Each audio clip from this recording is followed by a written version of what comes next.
Good morning, ladies and gentlemen. I hope you had a restful evening yesterday and you're ready for third and last day of our event, which we have this will be the first webinar session. We have two more webinar sessions later on. I hope you're all geared up for the day so that it's a good closing to these three eventful days. So today we are having this interview session with Susan. Susan is the owner of Omni Connection, who holds the master franchisor license for Singapore and Malaysia territory for the Signarama franchise. Susan currently spearheads the growth of the brand in Singapore and Malaysia, developing ways to help Signarama franchisees to grow their business, marketing, and ensure that the overall brand strategy is strong in this region. To moderate this session, we have Mr. Albert Kong. Albert has more than 31 years of franchising experience. He and his team have helped over 1,300 companies in over 10 Asian countries in franchising and related consulting work. Albert is a board member at the World Franchise Council, Asia Pacific Franchise Confederation, and Franchising and Licensing Association Singapore. He co-authored Developing and Managing a Franchise and is the editor-in-chief of Asia Franchise and Business Opportunities magazine since 1994. So without further ado, please join me to welcome Susan and Albert. Albert, the stage is yours. Thank you, Macy. A very good morning to one and all. I think Macy has given a very good intro on Susan, so I will not go further than saying that I had a very leisurely chat with Susan, and very clearly, she having spent several years in Australia and then also having lived in Seattle, America, and Malaysia and Singapore, she has seen a big part of the world. Yeah. Now I will let Susan maybe do more intro about herself, and then I'll just go straight into questions like what Signarama is all about, followed by other questions. So Susan, the floor is yours now. You want to unmute yourself. Thank you. Hi, Albert. Thank you very much. Thank you everyone who's out there watching this today. Thank you for Macy as well. My name is Susan, and for those of you who've never met me before, I'm actually a PR in Singapore, and we hold the master licensor for Signarama. So just to let you know how we got about into this brand. So what I like to know is, what I want you to know is that when you're looking for a franchise, when my husband and I was looking for a franchise, we wanted something that we could work on, something that we believe and trust. And it's got to be something, a proven brand. That's what we wanted, something that works. Because if you're going to pour a ton of money into something, and it's a life savings for most of us, firstly, I've got to believe that this brand can work for me. And, I got to know that this brand will sustain me, be something that when you work towards, at the end, there is a future, there is a goal, you can make something of it, it's profitable, and then it's very important to us. So, so without, how did I even get into here? Hey, Yeah. Well, Albert said, I will prod you and I'm make the you most unlikely candidate, right? Yes. I think all of us, when we first met Susan, we said, "Wow, such a demure lady." In Asia, we say the Thai type. Then the impression too, and not exactly correctly, say Signarama must be, a kind of profession that requires a lot of climbing up the ladder, a lot of sweating, a lot of yelling at, people, hand me the hammer and hand me the screwdriver, But look, I think it's very interesting. It's good warming up there. Maybe for many of our audience, Signarama may immediately give them the right impression, which is signage, or some may even have the wrong impression that it's in movies, the Rama thing, a lot of movie companies like to use the word Rama at the back. So maybe Susan, you tell us a little bit about the company itself. What is Signarama about? Maybe a bit of its history. Is it like, did it come from Australia or from America, and where is it now? Okay. Just share a little bit on that first. Yeah. Sure. So Signarama actually has been around for 34 years. It was founded by a father and son team in Farmingdale, New York, 1986. So this father and son team, Roy and Ray Titus, they opened the next pilot store in North Palm Beach the following year. And they, in 1987, they started franchising. So actually Signarama has been around since then. And it is, strong company. So today we have 40, we are in the 80 countries. There are 400 locations in the US alone. Around the world, there is around 328 locations. So if you mention Signarama in Australia, everybody knows Signarama. There's so many stores in Australia. So if you go to Europe, France, for example, and you mention Signarama, even in Ireland or Great Britain, you mention Signarama, everybody knows Signarama. It's like, in terms of sign, it's a household name. Wow, fantastic. Yeah, very clever of you, because, all of us know, and then including brand consultants and a lot of savvy businessmen, they know that building a brand from the ground up, needs years and years and years. So the fact that you have chosen a well-known brand all over the world, is a very wise move. Now, can you also sort of share with us, like, of so many franchises, there's food, there's kindergarten, there's beauty, and I would have imagined that you'll go into the beauty trade, right? Because you are an attractive lady yourself, right? So why did you choose Signarama, this kind of franchise?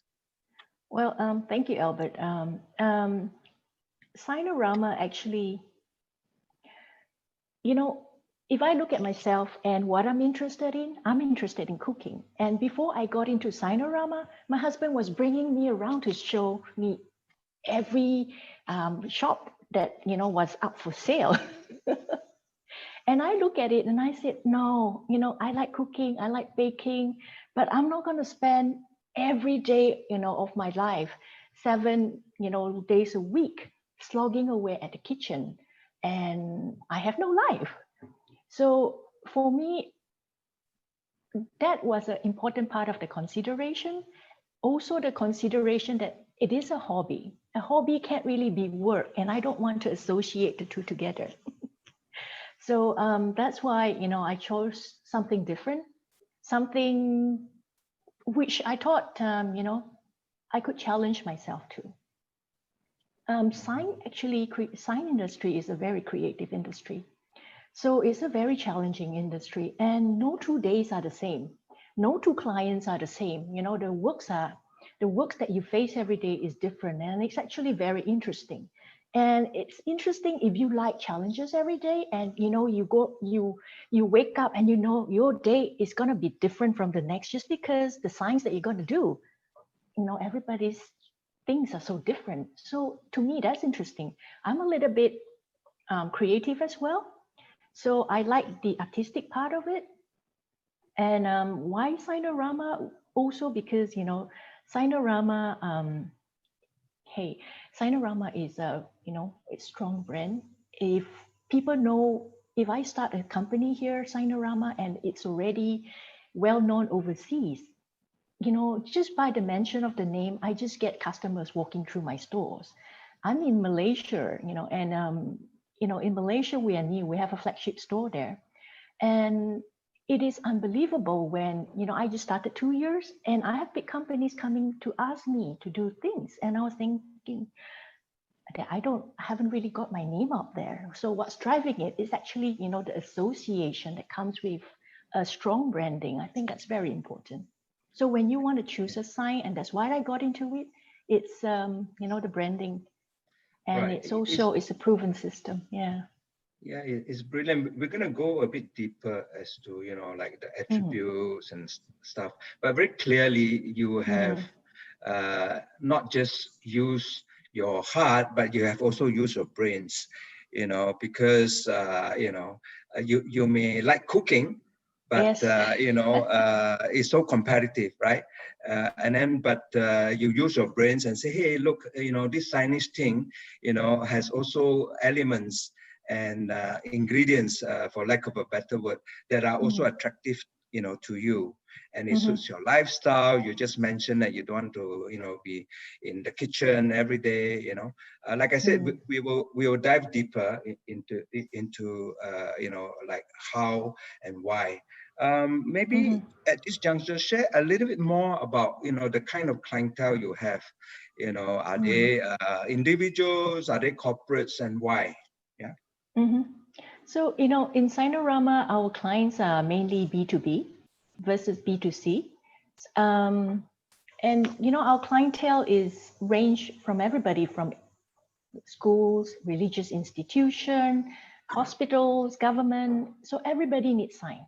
Even, the person next to you, I'm having a birthday next week. I want a banner up that says happy birthday to somebody. I still go to a sign shop and we can do a banner for you. So our clientele is very mixed, but most of it is actually B2B. And actually 70% of our business is actually repeat business. So in that sense, the longer you are in the sign industry, and because our lease is actually a 10+10, and compared to a food industry, maybe it's a shorter lease, like 5 years. With a 10+10, you actually get that length, that length to build your reputation. And reputation is important for a company because, especially a sign company, because the longer you're in the business, the more customer you get. And most of our customers are actually referral. So 20 years is a good time. Yeah, it is. It helps that you know numbers very well, and you can do, all sorts of financial projections to make sure that, it must make business sense. And I mean, hobby aside, you want some income, and the income ought to be decent and worth your while, right? Maybe at this juncture, tell us, when you met the owners of Signarama, did they say that, hey, you don't really know signage, and is that the problem? I mean, did they like, was that one of the first things they look at? And for you, since you are now the master franchisee for Singapore and Malaysia, would you be looking at people who has some sort of a signage kind of experience? So, the first thing that sign business need actually is that we're not looking actually for people who make signs, because we are looking for an entrepreneur, and I think that's the more important ingredient or quality that we're looking for. Because in terms of running the business, if I have a designer, he can take care of the designing part of it, and if I have an installer, the installer can take care of the installation part of it. And then my salesman can actually go out and do the sales for me. But what we have is actually a system to teach, to teach everybody. It's a turnkey system to teach these potential franchisee how to run the business. So we're actually looking for the entrepreneur in the person rather than a craft person. So no sign experience required. Just like myself, no sign experience is required. And I remember this thing that AJ always said to me. He tells me, hey, Susan, look, in terms of franchisee, we don't play God when it comes to choosing certain people, because you never know where they turn out. So we always give them the benefit of the doubt, and we give them a chance. But having said that, there are certain qualities that we look for in a franchisee. And what is important is that, we want to see whether they are driven, whether they are passionate about their work, whether they are disciplined. Let's face it, when you buy a franchise, it's a proven system, everything is there. You want this person to be able to execute it in the way it should be executed, not tweak and turn and say at the end of the day, it didn't work out. So if they have executed it correctly, most of the time, always a success. And we do have a lot of franchisees here who are good franchisees, and the good franchisee follow it almost 90 to 100% of the way. Yeah, that reminds me, you know, I don't know whether you agree.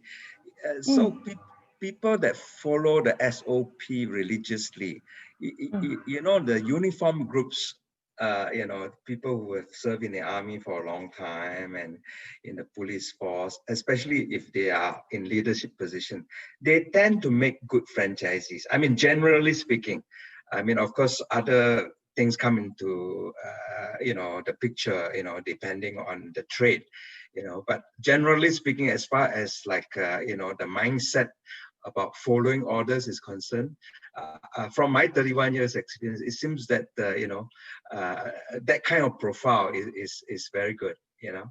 Okay, now you have mentioned about what you and your brand owner, the Titus family, look for in a franchisee. But let's turn it around. So what would your advice be if someone is looking for a franchisor? What should be some of the things they consider, or some of the homework that they should do? You know, it's like a boy choosing a girl, now the girl choosing the boy. Both must do their homework, right? So can you share some of your ideas and experience on this? Yeah, sure. Firstly, whether the culture fits you, you know, whether, let's say if the boy is going to marry the girl, whether he actually likes this girl, right? So if you're going to choose a business to invest in, whether you actually like that business, whether you can see yourself doing it, you know, day in, day out. And I think that's important. The other thing is, you know, considerations about investment, because when you go into this business, you have to have a pool of money, and that has to sustain you for a while. Especially in sign business, you know, because that's why it's a 20-year. So you don't, you know, the first initial 6 months is actually, well, tough, you know, like initial for me as a franchisor, as a initial 1 year, you know, when you're setting up a store, getting it running, and show that it can be profitable, you know, especially in Malaysia before we can market it. We have to go through that exercise. And during that exercise, it's important because I learned a lot. You know, I learned the problems that my franchisees are facing, you know, running a business. They can follow the system, but sometimes they, you know, every day there is, because sign is different, every day there's challenges.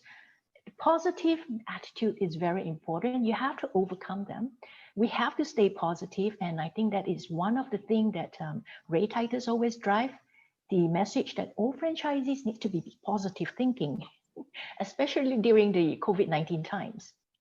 So one of the things I look forward to is you're going to marry this person, whether he is trustworthy, whether he is reliable, and they will say what they do and say what they do, you know, walk the talk. So with me, I find that Signarama has actually, you know, been more than helpful. AJ has always been there for me. Every time I've, you know, got problems, I call him. We have our monthly call and chat. So if I have a problem, I'll bring it up to him.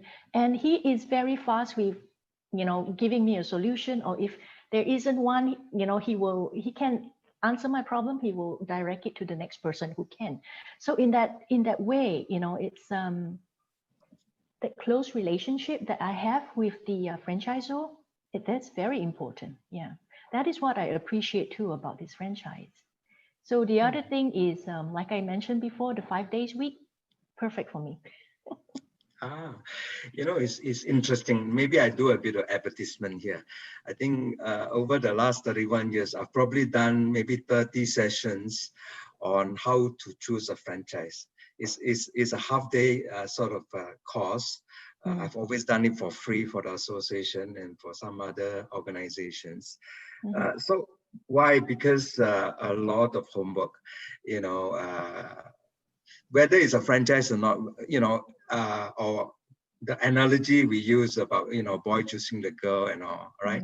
So clearly you don't want to, if you are looking for a franchise, clearly you look at a franchise company and, you know, number one, they must have good reputation. Number two, they are not like owing debts everywhere, you know, having legal suits waiting in the courts, right? And then also, a lot of franchisors have what we call franchise discovery days, you know, so prospective franchisees go there, they get to meet the people that are going to give the training, the support and what have you, and actually have a good look at the headquarters. But of course, we have also heard of cases where, you know, it's a scam. People have a really nice HQ, you go, you pay your franchise fee, 1 month later, the place is closed down, you know, all that kind of stuff.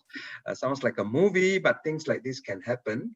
Yeah. Then other things will be, you know, well, I'm not trying to steal the thunder and lightning from you, but one of the things we tell many people who call us and say, hey, I'm looking for a franchise, we actually tell them also to talk to current franchisees, you know, because a franchisor may be a very good salesman, you know, and say how good they are. And then when you start talking to their existing franchisees, you hear horror stories, right? You know, so that's why I said, yeah, it takes half a day just to go through the exercise. A lot of exercises to do, including coming up with the business plan, doing your financials, and see if it makes sense at all, you know, in the market that you want to operate in.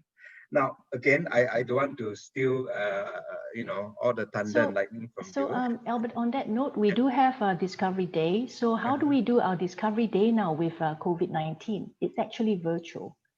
Everything that we do now is actually virtual. So we take people, you know, on a virtual tour of the headquarters in Palm Beach, West Palm Beach.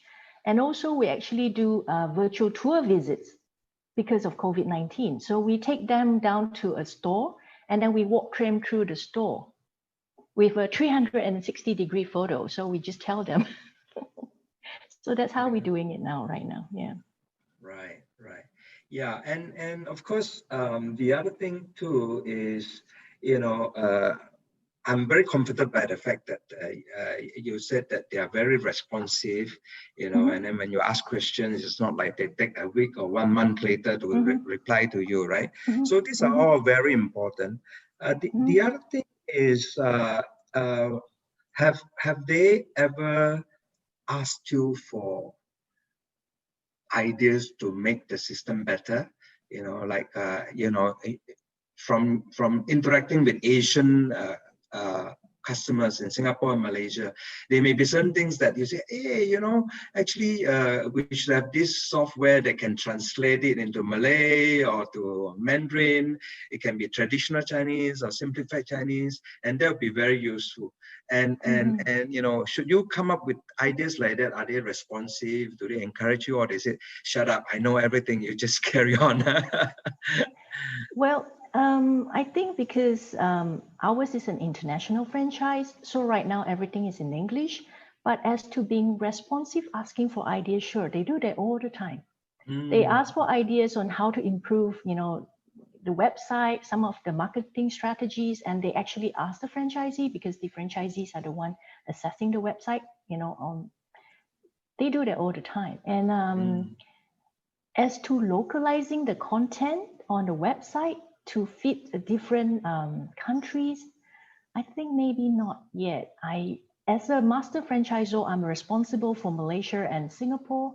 I do not see the need to put certain things in Malay, though English is a common language there.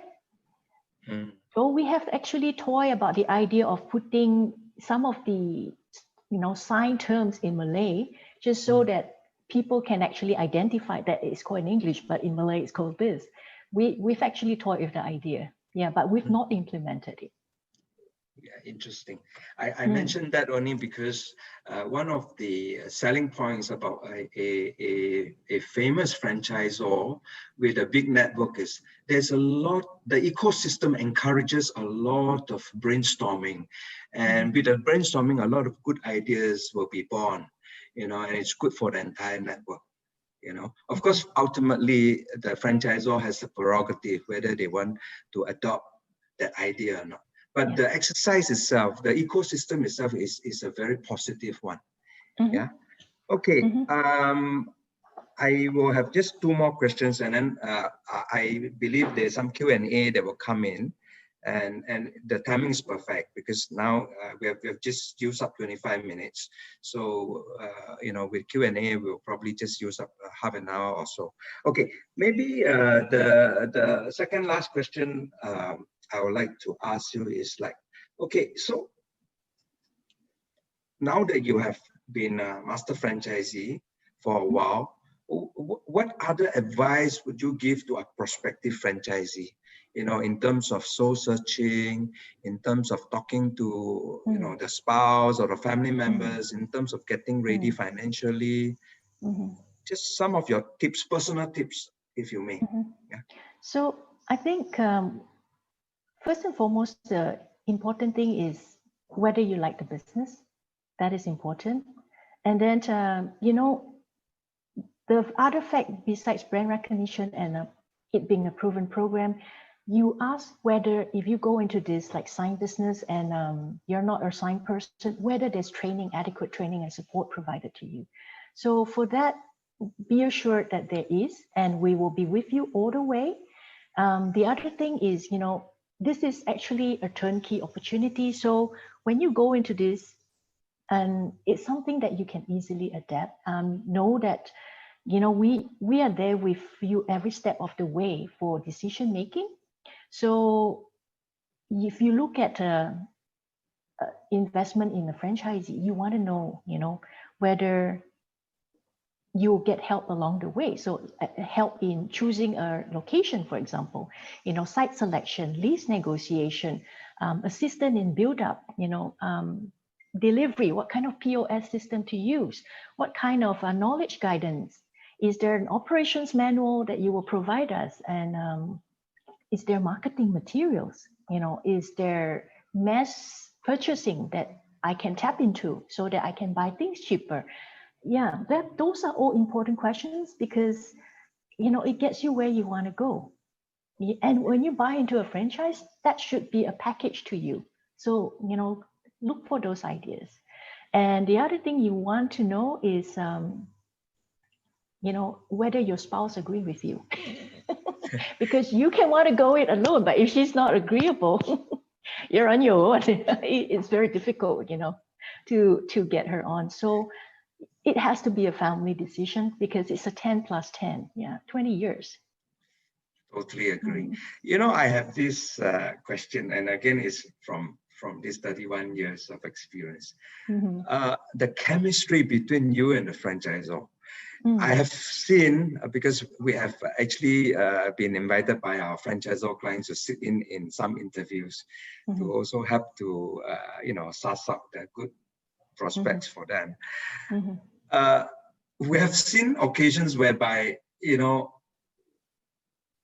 chemistry is really strange, meaning, and then after the session, we will ask, I say, what happened there? He said, I don't know why. I look at his face and I don't like him.